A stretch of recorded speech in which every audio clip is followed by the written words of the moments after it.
We're breaking a major story. A child murder trial against a former cop is on the verge of getting thrown out. And it's because police mishandled that evidence. This involves Goodyear Police, and I'm not trying to be glib when I say it turns out Goodyear is bad at tracking their evidence. Is there anyone who would be unable to stay on the jury until the end of May? A child murder trial shut down. You said this was a massive storm. Is that accurate? I was reading some of the documents. No comment at this time.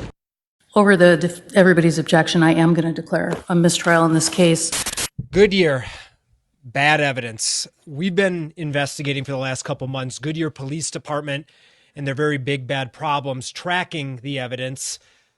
I'm Dave Biskoping. This is Ashley Holden. And for the last, almost all of last week, we were in court watching Goodyear officials, a detective and some evidence techs, have to answer questions about how they handle evidence. And the backdrop here is there is a major high-profile murder case that was halted 5 months into trial, and a mistrial was declared because Goodyear can't prove chain of custody and some critical pieces of evidence. And this goes beyond just this one case.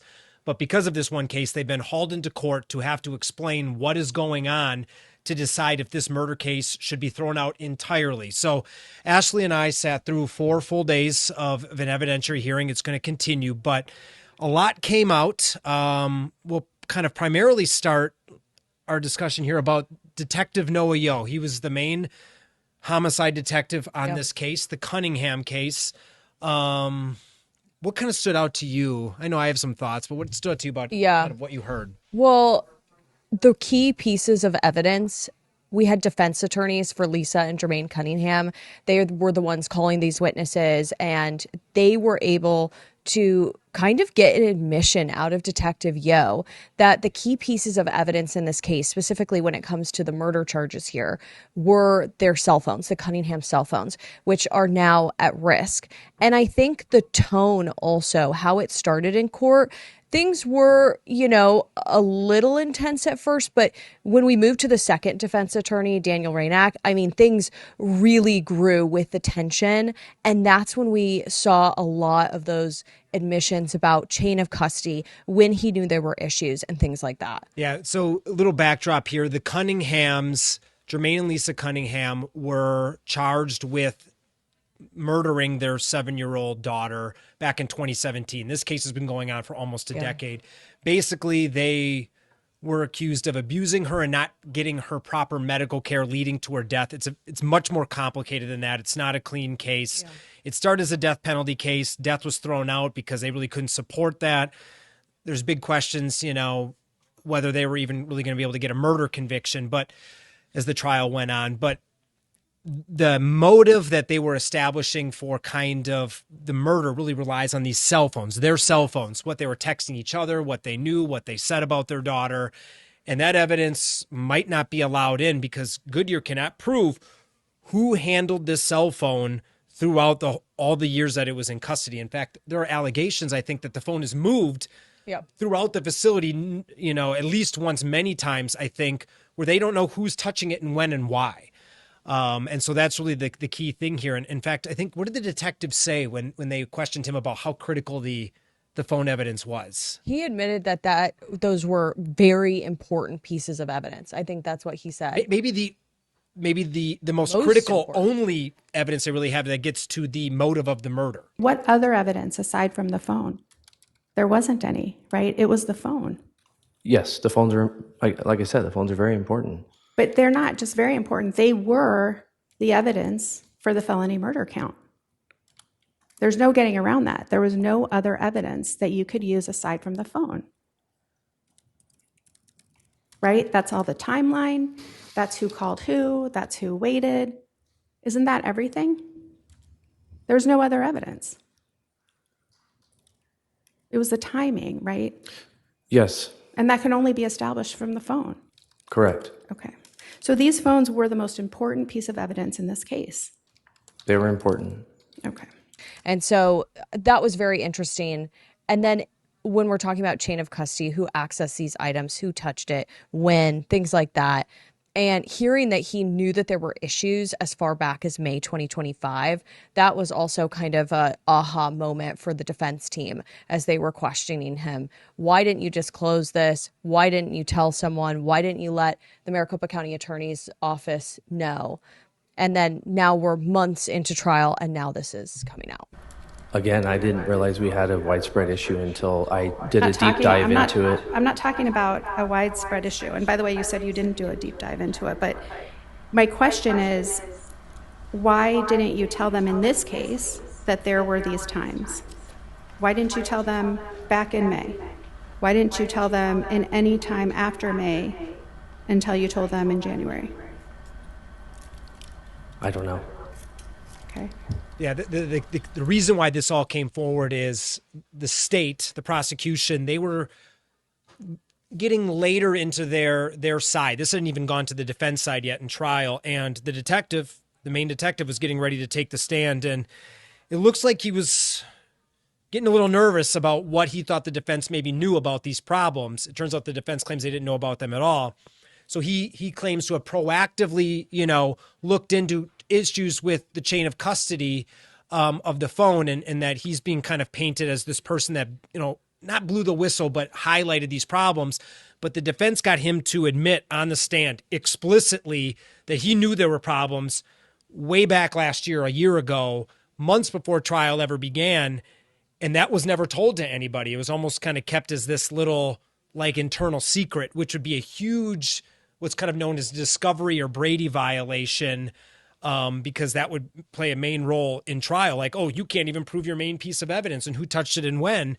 And so the fact that trial went on for all this time and this kind of secret was kept hidden is why the judge essentially declared a mistrial and is holding these hearings. And then there's radio silence essentially on this issue until well after the trial is going in January of 2026, correct? Correct. And you just sat on your hands and didn't tell anybody about this and let this jury selection begin in August of 2025, correct? I wouldn't categorize it as that. Again, I thought I disclosed that in my defense interview, but I apparently did not. So I did not disclose that. Apparently. So as we sit here today, you're still not sure, correct? Correct. Okay, that's all I have for today. Thank you. The first defense attorney for Jermaine Cunningham, she really kind of wore the detective down over hours of questioning. And then, it did shift. And you had Lisa Cunningham's defense attorney get up. And it was almost, to use kind of the pun or the cliche, good cop, bad cop. Mm-hmm. Not quite. No one was really the good cop, in this testimony. But he went really aggressively. And he got the detective to admit, and I'm not making this up, quote, I failed. Failed at his job. Yeah, I failed. He admitted to failing at his job, knowing about this long before, not fully disclosing it. And that's significant because when you look back at what Goodyear had said when this was all kind of blowing up and we first did these stories a couple months ago, they were like, oh, this detective came forward and that's how we discovered it. That's not really what happened. You need a consistent chain of custody. You knew that. That's part of your training all the way back to the academy, correct? Yes, sir. And in this case, one of the things you have to do before trial is to check that there's a consistent chain of custody, correct? As the case agent, I'm not saying on a case where you're not the case agent, but as the case agent, that's your responsibility, correct? Yes. You failed to do that in this case before the trial started because obviously there's issues, correct? That you said, right? Correct. So you failed in your job to do your job as the case agent, correct? Correct. Yeah, and to hear that on the stand, for him to say that, for him to kind of say all of these things, that was, we were waiting to see what was going to be said. And I think that to hear all of that walking away at the end of the day, it was kind of like, wow. And despite what we're kind of hearing in court, the state, the prosecution trying to minimize, Goodyear trying to minimize the significance of it, it's a really big deal. It's not just this case. They have quite a few evidence issues that are being raised that we're hearing about in this evidentiary hearing. We're seeing in all the documents that are getting filed. Mm-hmm. This is not just a one case thing. The detective Yo called it, a quote, we won't say it, S storm, right? And also we are now hearing they had the main supervisor over the evidentiary unit, the property and evidence unit. She had to take the stand too, and I know we were both kind of surprised at the tone of that. She was very emotional, so emotional, and we couldn't really talk about this in all of our stories because we had so much to get to. But she was so emotional that they asked her, "Do you want to take a break?" And it was multiple times, and she was crying. It was clear that she was very upset by the way Detective Yo had not only described her unit and the work that they did, but the fact that we kind of had a preview to a little bit of what she was going to say because she recently resigned. So functionally speaking, was January 15th the last day of your employment as it ended up being? Is that right? With Yes, sir. City of Goodyear. So.